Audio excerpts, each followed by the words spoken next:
తొక్కిలాట ఆడిరా miss world పోటీలలో? ఏం జరిగింది అంటున్నా నేను,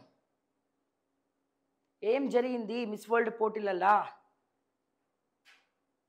సెక్రటేరియట్ సాక్షిగా ఐఏఎస్లు కొంతమంది వుమనైజర్లు ఉంటే ఆ వుమనైజర్ల గురించి సజ్జనార్ గారు మాట్లాడరు. పోలీస్ కంప్లైంట్లు ఇచ్చినా ఏమిచ్చినా పట్టదు. మహిళలకు రక్షణ లేదు, మీ గవర్నమెంట్ ఆఫీసులల్లో రక్షణ లేదు. దీని గురించి మాట్లాడడానికి చేత కాదు. ఈ రోజున బహిరంగంగా దందాలు చేసుకుంటారు కదా, కలిసి మరి పులిహోర కలుపుతారు కదా అందరూ.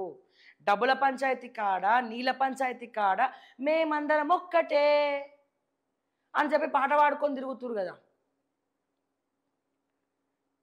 నేను మళ్ళా స్ట్రైట్ చెప్తున్నా రేవంత్ అన్న, నీకు నిజంగా దమ్ముంటే వదినమ్మ జర చెప్పు.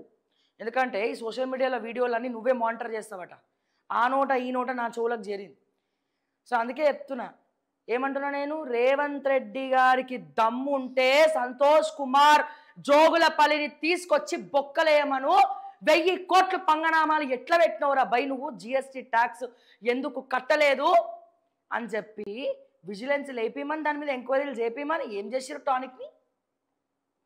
నిజంగా దమ్ముంటే తలసాని శ్రీనివాస్ యాదవ్ గొర్రెల స్కామ్లో తలసాని శ్రీనివాస్ యాదవ్ ఓఎస్డీని తీసుకొచ్చేసారు కదా బుక్కలా.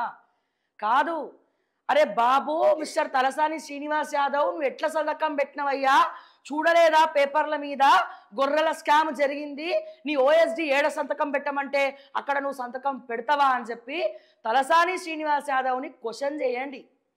ఇప్పుడు వింటున్నారు కదా, ఆ నోట ఈ నోట కాంగ్రెస్ పార్టీలోకి చేరబోతున్న తలసాని శ్రీనివాస్ యాదవ్. గది తప్ప పక్కపాటోళ్ళని గుంజుకోవడం, వాళ్ళంతే, వాళ్ళేం తక్కువ సకడనోళ్ళేం కాదు, వాళ్ళు కూడా వాళ్ళంతే మీరంతే. అరే బాబు, మరి 1000 కోట్లల్లా గొర్రెల స్కామ్లో తిన్న పైసలల్లా రేవంత్ రెడ్డికి ఎంత ఫండ్ ఇచ్చిండు? మరి ఎంత ఫండ్ ఇచ్చినారు? ఇవన్నీ వాస్తవాలు మాట్లాడు.